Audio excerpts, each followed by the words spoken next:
Welcome to the Diversity Pivot Podcast. I'm your host, Julie Kratz, and this season we will be unpacking real trends, hot topics in the workplace around allyship and inclusion. Our goal is that each week you leave with tangible tools, information, practical strategies that you can take back to allies with your organization. Let's dig in to this week's. Hello, listeners. I'm so excited to have an amazing guest with us today. Someone I've followed his work for many, many years. Josh Bersin is an analyst, author, educator, and thought leader focused on global talent market and challenges and trends impacting business workforces around the world. He studies the world of work, which is so fun, HR and leadership practices, and broad talent technology market. He's often cited as one of the leading HR and workplace industry analysts in the world. Josh, welcome to the show. Thank you, Julie. It's great to be here. Well, I know you do future predictions, and I always enjoy watching you in action, explaining kind of what's the crystal ball of the workplace. And so I'd love if we could just jump right in and tell our listeners, like, how did you arrive at kind of putting these workplace predictions together? What was your journey like? And then let's dig through some of the predictions you have for 2024. Sure. Well, I have the good fortune of having really, really great information on the workforce. And there's three sources. One is I talk to lots and lots of companies, CHROs, heads of recruiting, heads of learning, HR people all week. We do lots of surveys of organizational maturity in different areas and trends. And we talk to hundreds and hundreds of vendors selling various tools, systems, content, services to the corporate HR and recruiting and learning community. So through those three communities, we get a lot of sense of what's going on. Plus, I read every magazine, New York Times, watch the news. I'm just an avid consumer of information, and I've been around long enough that I've seen a lot of business cycles and experienced a lot of cultural and economic changes. So that's kind of where this comes from. And then I do run the ideas by the rest of the company and get feedback from everybody else here. But a lot of it is just me trying to connect the dots. Yeah. Yeah, well, you do a lot of great dot connecting, and I know what that's like to be a consumer of information. There's just so much information right now. And what I love about what your work does, it distills it to the key takeaways, the key points, the key action items, things to really pay attention to. So if you were working with leaders, like as you do work with leaders, about trends you're seeing right now, I'm curious, what are the big ones you see, Josh? And maybe what are some of the ones that leaders aren't paying attention to that they Sure. should?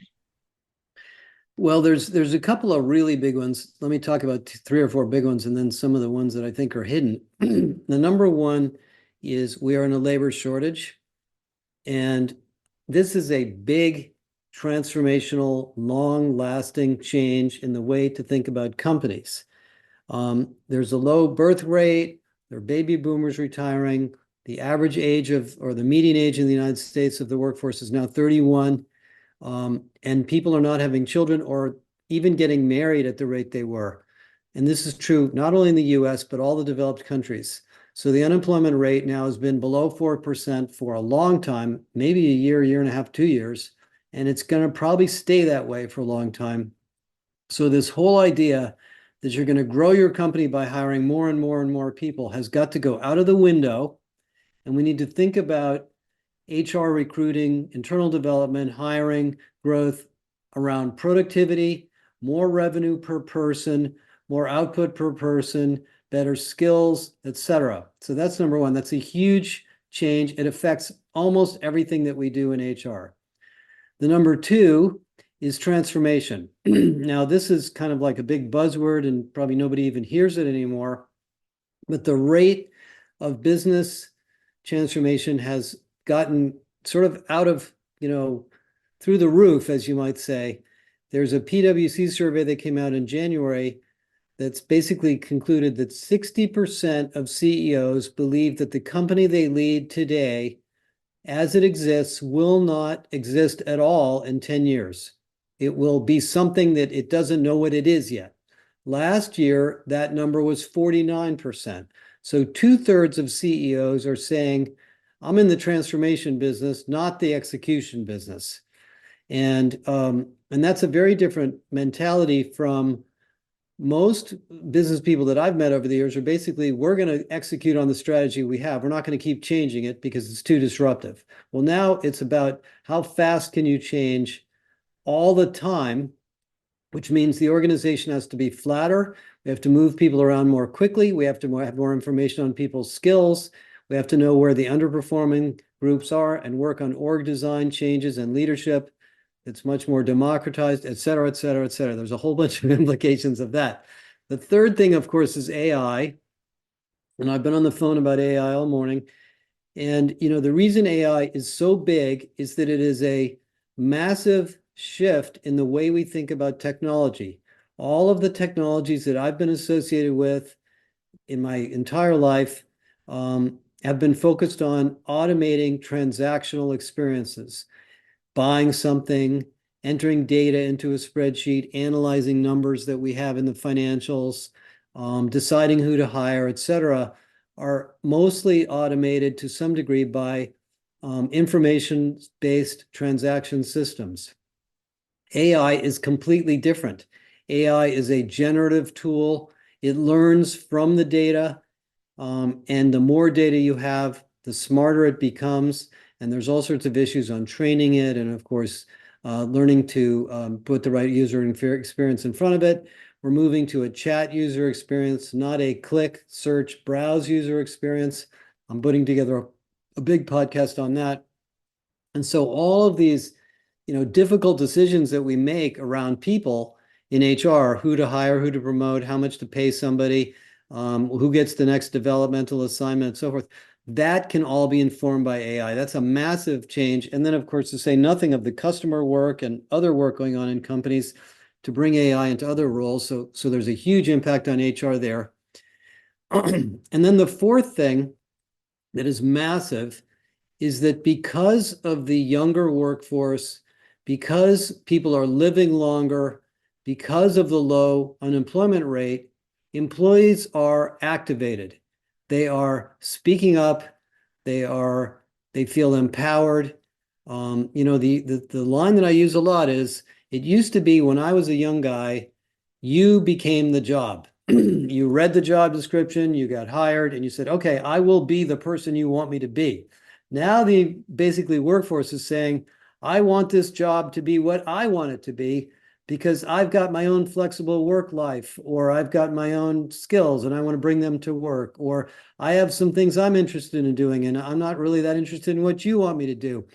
And not to the degree that we don't have real, workers and employees, but there's this total different mentality amongst the level of autonomy and agency that people feel at work, because they can work part-time, they can work gig, they can develop their skills in many, many ways. And they basically grew up in an environment like that. Whereas people my age grew up in an environment that was more like, you just attach yourself to your job and you just wait your turn to be promoted and just be a good corporate citizen. So that whole fourth thing is, has many implications too. So those are, some of the big things that I think every single company is dealing with.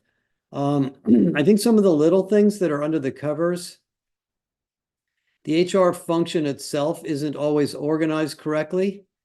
We haven't been spending enough money training and empowering and developing the HR team itself. We have lots of information on that. We think there's a new operating model for HR coming along here. We haven't necessarily reinvented the leadership model and the idea of leadership. In most of the companies that I've met with over the years, leadership started at the top and it was part of the pyramid. Well, we just finished a big project with Marriott. They're going to be speaking at our conference. In Marriott today, where most of the Marriott employees actually work for franchisees, everybody is trained on leadership. Everybody, even the people cleaning the rooms.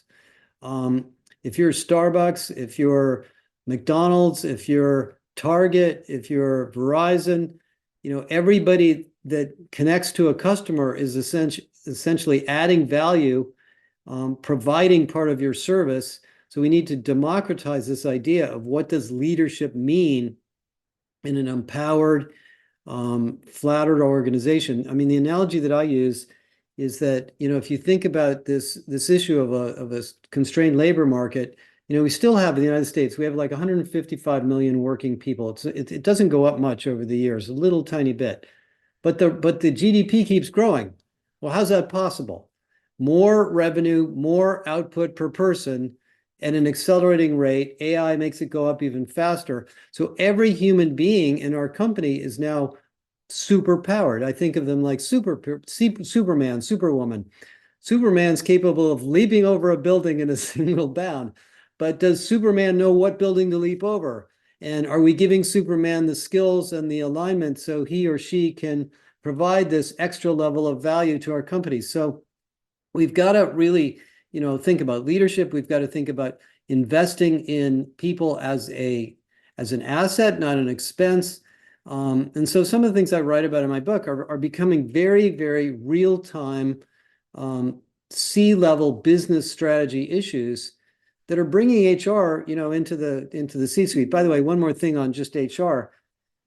Sorry for taking so long on this answer, Julie, but it's kind of a big It's topic. good stuff. No, it's really good stuff. There's a great piece of research that Nick Bloom just did from Stanford that in the last, I think it was 10 years, maybe it was 5 years, CHROs, 24 to 25% of CHROs have reached pay parity with the other C-level officers.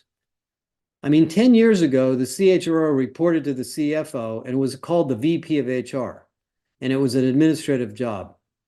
So these human capital issues now are as important as the tech and customer and supply chain and other, by the way, they're part of the supply chain. So they're even part of the sustainability strategy. So this group of people that I've worked with for the last 25 years who are passionate about HR have really been given a lot of responsibility to deal with all these issues. So that's kind of my quick and dirty summary of 2024 ahead. Oh my gosh. Wow. It's really powerful to look at things from I mean, we know about the labor shortage. Everyone knows about AI, but the way you framed the impact that it's going to have on the workplace, like the shortage isn't going away. AI is going to learn and grow and get more complex, unlike past technologies. The HR function is going to be absolutely vital, as you said, because you can't grow by just adding people anymore. Right. There's not going to be enough of them to do it that way.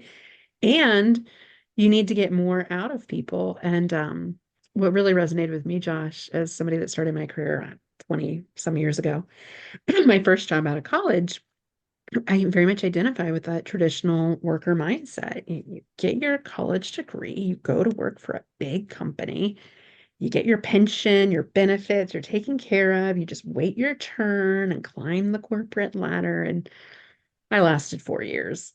It just I was like, this doesn't make any I sense. did that for like 25 years and it was fine. By the way, that kind of a life doesn't exist anymore. No, it Companies doesn't. they can't deliver that kind of experience even if they want to because there's too much change going on. So Right. we're all Yeah, have and to, the pensions, that's right. non-existent for most employees. There's not enough incentives to be loyal.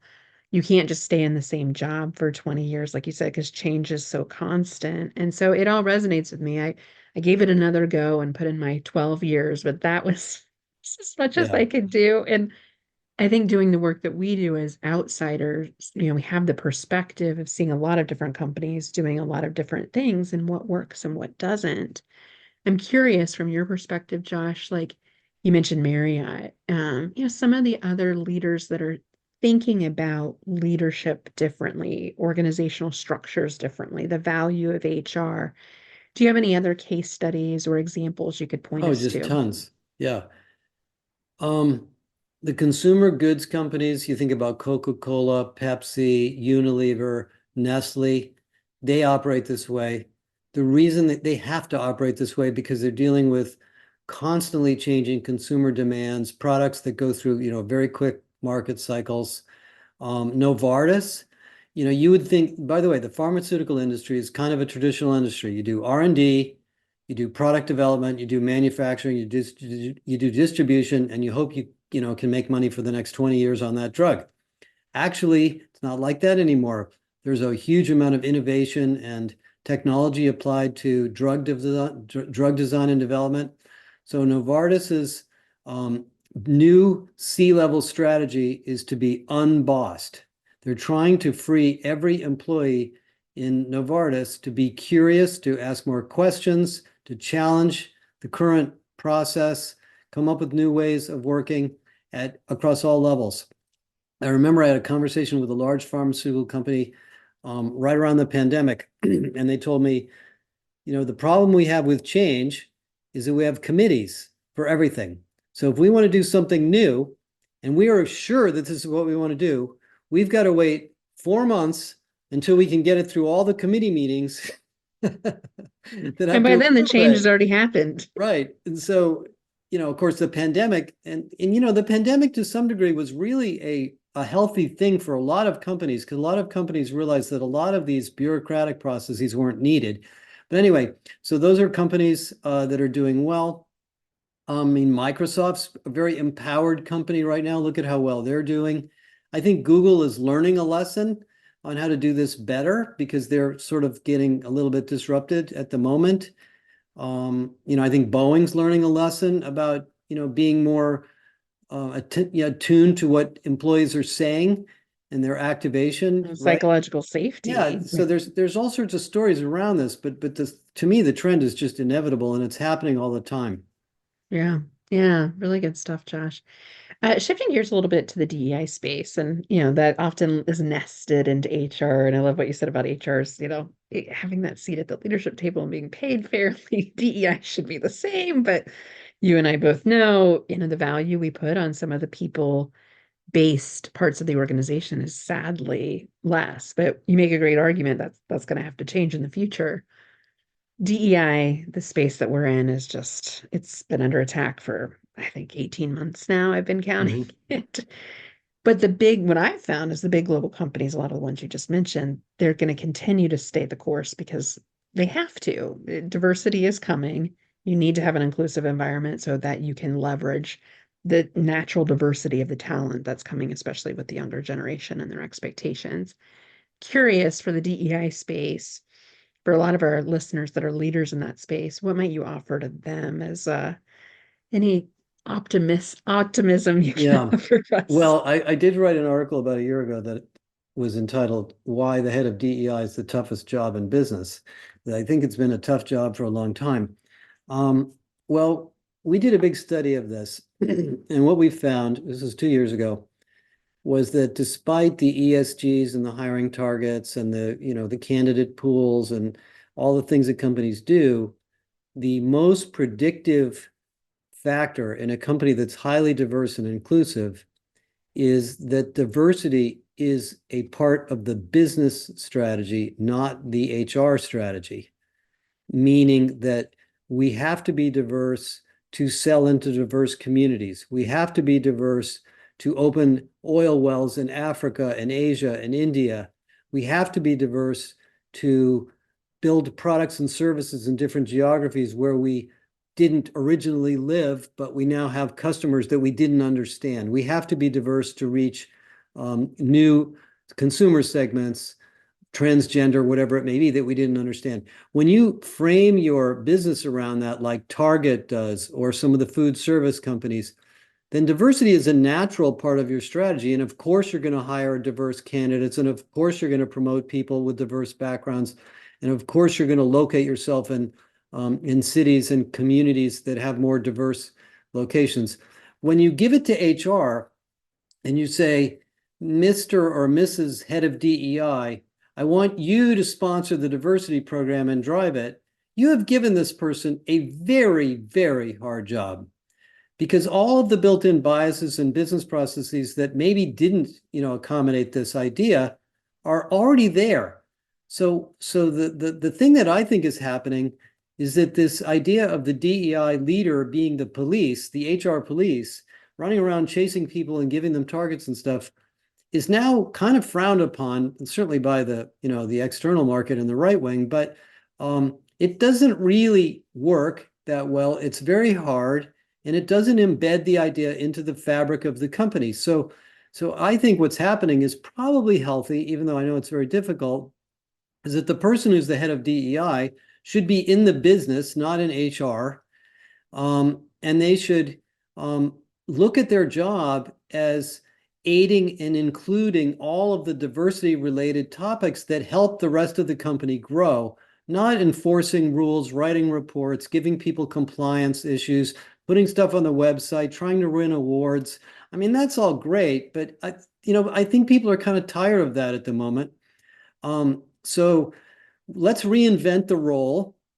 For those of you that are, listening to it, that are in that role, take it a little bit, up a level to a little more of a business role, and maybe move it out of HR entirely. I mean, I'm not sure if that'll happen, but I feel, and the analogy that I use is we used to have chief digital officers in the early days of the web.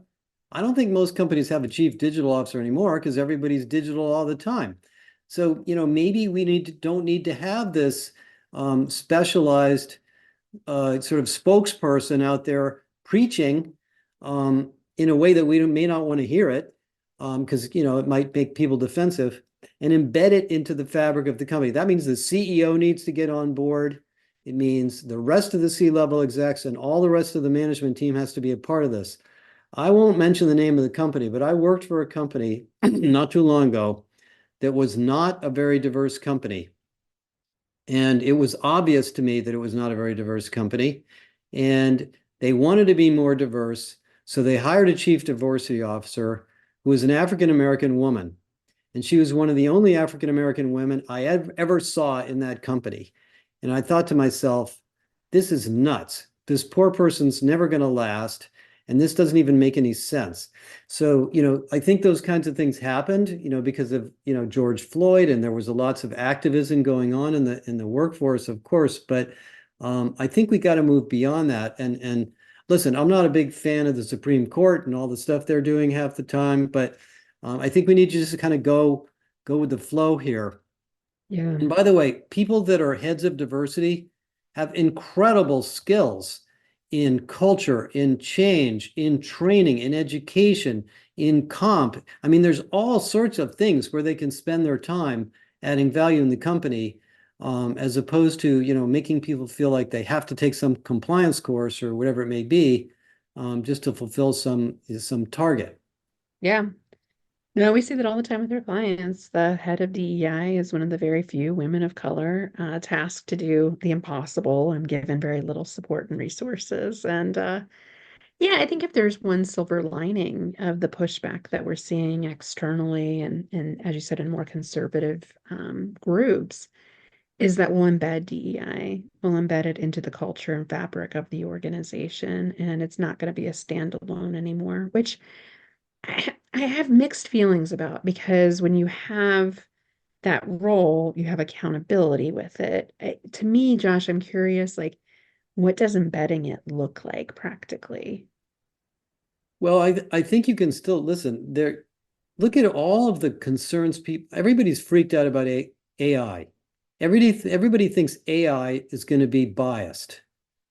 Well, hey guys, human beings are way more biased than any AI that anybody's ever created, right? We have our own, everybody's got a bias of where they grew up, who their friends were, their parents, whatever it may be. So it's okay to look at numbers and say, our workforce is out of balance. The gender balance, the racial balance, the generational balance, the age balance, it's okay to look at those numbers and sort of for business reasons, say, look, there seems to be bias over here. There seems to be bias over there. I mean, that's legally, in recruiting, we have to do that basically, or we're going to get sued by a candidate. But that doesn't mean we have to force everybody in the company to go through a course on white fragility or whatever the latest, kind of like buzzword DEI topic is. I think listen, I talk to a lot of people, maybe they're mostly HR people, but I think most people believe they would like the world to be a fair and inclusive place. Everybody has something about themselves that they think is different from everybody else. And sometimes it embarrasses them and sometimes they're proud of it. So I don't think there's a lack of agreement that an inclusive organization is a positive thing. All of the work on psychological safety that's come out and innovation and empowerment. I mean, there was a study done at Deloitte when I was there that I always liked called Waiter, Is That Inclusion in Your Soup? It's a very, very good study with a perfect name where they studied the financial and innovation performance of a whole bunch of consulting project teams and correlated against how diverse the teams were, because it's easy to measure. And they statistically proved, and you can see all the charts in that report, that the teams that had gender diversity were more highly engaged. The teams that had racial diversity were more innovative. The teams that had generational diversity had other attributes. So, there's kind of a massive body. You've seen the research on women on boards. The companies that have women on boards are faster growing companies. I mean, this stuff keeps coming out over and over and over again. So you can't argue with the value of it. I think it's more a question of, does it need to be enforced by HR or does it need to be part of the management conversation that's going on all the time? And Right. I'll tell you this, one of these, conversations I had with this HR person, he was a senior HR guy and he worked for an automobile leasing company. And he told me he was having a conversation with a hiring manager who was in charge of hiring a bunch of staff people in some geography. And the hiring manager says, how come I'm getting all these girls applying for my jobs? And he goes, I don't think you understand. They're not girls. First of And all, he's having this conversation with this guy and he says, you just need to get used to it, buddy. There's going to be a lot of women applying for these jobs and you need to take them seriously and interview them just like you would anybody else. Those conversations have to happen all the time at all levels. If the head of DEI can facilitate and improve that, great. But those are business conversations. And by the way, I think leaders have to point out to each other, which is hard.